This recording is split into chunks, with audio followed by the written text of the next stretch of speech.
बातमी घाटकोपरमध्ये एनडीआरएफला आता बोलावण्यात आलेलं आहे। अत्यंत महत्त्वाची बातमी, एनडीआरएफला पाचारण करण्यात आलेलं आहे। घाटकोपरमध्ये होर्डिंगखाली 100 जण अडकल्याची भीती व्यक्त केली जाते आणि या सगळ्या लोकांना सोडवण्याचे प्रयत्न सुरू झालेले आहेत। मात्र आता एनडीआरएफलाच देखील बोलावण्यात आल्याची माहिती मिळते।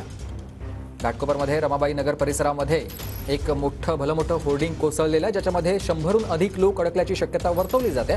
या सगळ्या लोकांना सोडवण्यासाठी आता एनडीआरएफला देखील पाचारण करण्यात आलेलं आहे।